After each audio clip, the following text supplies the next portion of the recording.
Hello, আসসালামু আলাইকুম। কি অবস্থা সবার? হোপফুলি সবাই অনেক ভালো আছেন। আলহামদুলিল্লাহ আমি অনেক বেশি ভালো আছি। এই ভিডিওটা আসলে অনেকদিন আগের বাট আমি এডিট করতে লেট করেছি। সো সেদিন রাত থেকে আমি একটু সিক ছিলাম। আর সকাল থেকে আমি উঠিনি, শুয়েছিলাম। বাবু কোচিং থেকে এসেই আ আমার জন্য নাস্তা বানিয়েছে আর আমি বুঝতেও পারি নাই।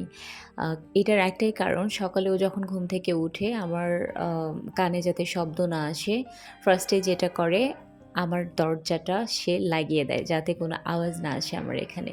সো এসেই আ আগে আমার সাথে দেখা করেছে, করে দেন হচ্ছে আ সে জিজ্ঞাসা করেছে আমার শরীর কেমন?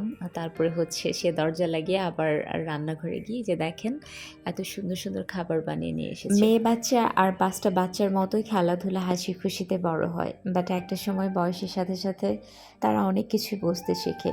মায়ের কপালের ভাঁজ, বাবার চোখের ক্লান্তি, সংসারের হিসাব, ছোট ত্যাগ। মেয়েরা আসলে কখনো সরাসরি কথা বলে না, কিন্তু তার মনটা নীরবে সব বুঝে ফেলে। মায়ের হাত ব্যথা করলে সে চুপচাপ রান্নাঘরে গিয়ে সাহায্য করে।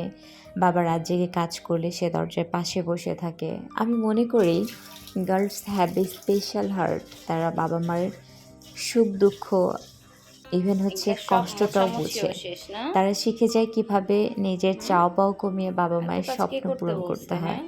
আমি একটু খুবই পরেই তো লাকি যে ভালো হয়ে আমি যাব। আমি একটা মেয়ে জন্ম দিয়েছি। একটা সময় চিন্তা করতাম আমার কেন ছেলে হলো না? বাট বিশ্বাস করেন আমি সত্যিই আমার মেয়েকে পেয়ে হ্যাপি। আমাকে নাস্তাটা দিয়েই দেন হচ্ছে ও এদিকে রান্নাঘরে এসে মাজা ঘষা করে যতটুকু পেরেছে রান্নাঘরটা ক্লিন করেছে। কারণ রাত থেকে আমি কোনো কাজ করিনি। পরে বললাম যে, "ঠিক আছে আর কাজ করতে হবে না। এখন আমি করি। এখন একটু ভালো লাগছে।" তারপরে আমি রান্না করতে আসলাম। এখানে একটু উম মাছ রান্না করব আর হচ্ছে একটু শুটকি রান্না করব, যেটা হচ্ছে সবজি দিয়ে। জানেন, আমার জীবনে স্পেশাল বলতে কোনো দিন নেই। কারণ আমার কাছে প্রতিদিনই স্পেশাল। আমি বিশ্বাস করি, প্রতিদিন যেভাবে আমরা বাঁচি, ভালোবাসি, অনুভব করি, সেই মুহূর্তগুলোর মধ্যেই আসল সেলিব্রেশন লুকিয়ে থাকে। সো এজন্যই হয়তো অনেক সময় আমি বিশেষ দিনগুলোতে বেশি এক্সাইটেড হই না বা প্রিয়জনরা সেলিব্রেট না করলেও কোনো দিন মানবিমান হয় না। হ্যাঁ, সবাই ভালোবাসা দেখাতে ট্রাই করে আর সেটার জন্য আমি সত্যিই কৃতজ্ঞ।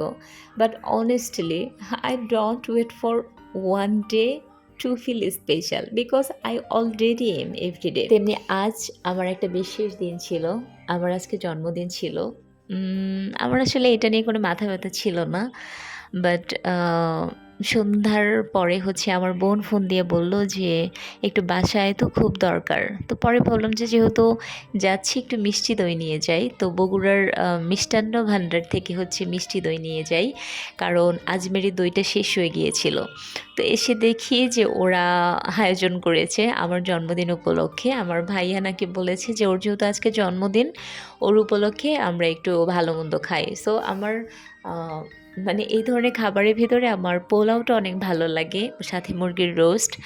আর ওরা গরুর মাংস পছন্দ করে। যেহেতু মানে কোনো ধরনের প্রিপারেশন ছাড়া আয়োজনটা করা হয়েছে। সো আলহামদুলিল্লাহ।